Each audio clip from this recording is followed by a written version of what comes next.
আমার রসুল ডাক দিয়ে বললেন, মা আবকাইতালি আহলেক, আবু বকর সোলার ছাই পর্যন্ত নিয়ে আসলা।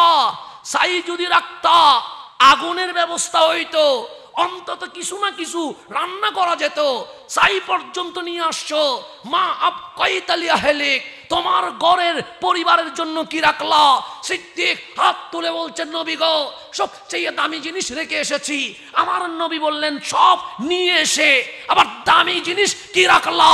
আমার ঘরে আমি আল্লাহ এবং রসুলকে রেখে দিয়ে এসেছি। আমার নবী বললেন, আবু বকর এত তাড়াহুড়া করে আসলা, কিছু বলবানি? বললেন, নবী গো তিনটা কথা বলবো বলবো বলে বলা হয় নাই, তো আজ মনরে বুঝ দিতে পারি নাই, সেজন্য আপনার কদমে চলে এসেছি। আমার রসুল বললেন, বলো না আবু বকর। এক নাম্বার, নবী গো আমি নামাজকে বেশি ভালোবাসি, কিন্তু এক নাম্বারে রাখতে পারি নাই। আমি রোজাকে বেশি ভালোবাসি, এক নাম্বারে রাখতে পারি নাই। আমি হজকে বেশি ভালোবাসি, এক নাম্বারে রাখতে পারি নাই।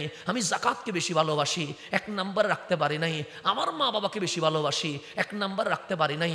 আমার বিবিকে বেশি ভালোবাসি, এক নাম্বারে রাখতে পারি নাই। আমার সন্তানকে বেশি ভালোবাসি, এক নাম্বারে রাখতে পারি নাই। কামলিওয়ালা বললেন, এক নাম্বারে কি রাখছো? তখন সিদ্দিক বলে, আন-নাসরু ইলা ওয়াজহিক, আমার জানের চেয়েও বেশি আমার নবীকে আমি বেশি ভালোবাসি। আমার রসুল বললেন, এক নাম্বার তো বুঝে গেলাম, দুই নাম্বার কি?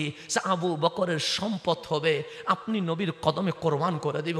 এটা দিয়ে আমি বিল্ডিং করব না, ঘর করব না, বাংলো বানাবো না, BMW জুড়াবো না, দুনিয়ায় ক্ষমতার অপব্যবহার করব না, আমার সমস্ত সম্পদ আমার নবীর কদমে দিয়ে দিব।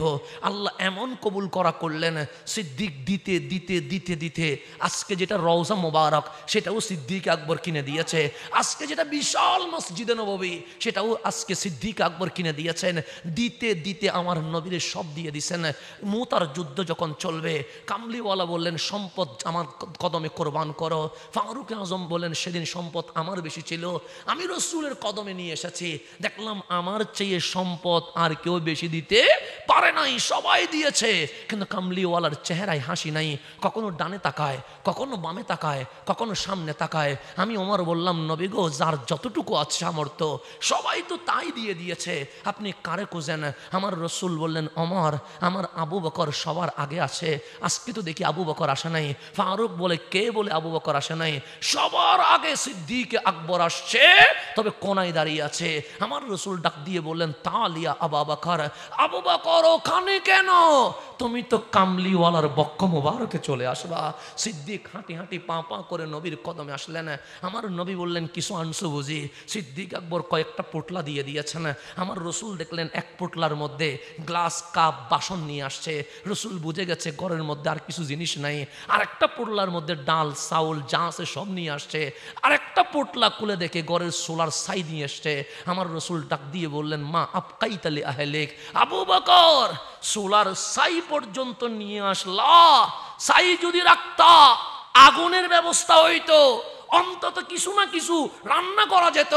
ছাই পর্যন্ত নিয়ে আসছো, মা আবকাইতালি আহলেক, তোমার ঘরের পরিবারের জন্য কি রাখলা? সিদ্দিক হাত তুলে বলছেন, নবী গো সবচেয়ে দামি জিনিস রেখে এসেছি।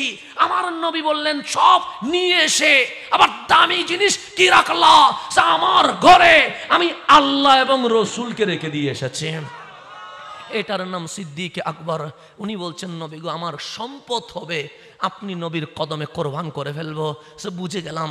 তিন নাম্বার, আমার একটা মেয়ে আছে আয়েশা, ওই মেয়েকে কামলিওয়ালার কদমে বিয়ে দিয়ে দিল। বাবা আজকে মেয়ের বিয়ের প্রস্তাব দিচ্ছেন। কেমন বিয়েটা, কেমন শাদিটা! আজকে চেঞ্জ হয়ে গেছে সিস্টেম। এমনি প্রস্তাব দে ছেলে পক্ষ, কারে? মেয়ে পক্ষ রে। আর সিদ্দিক আকবর বলছেন, আমার একটা মেয়ে আছে, আমার নবীকে আমি বিয়ে দিয়ে দিব। আমার রসুল বললেন, আবু বকর তুমি আসো নাই, খোদ মাওলা তোমাকে পাঠাই দিছে।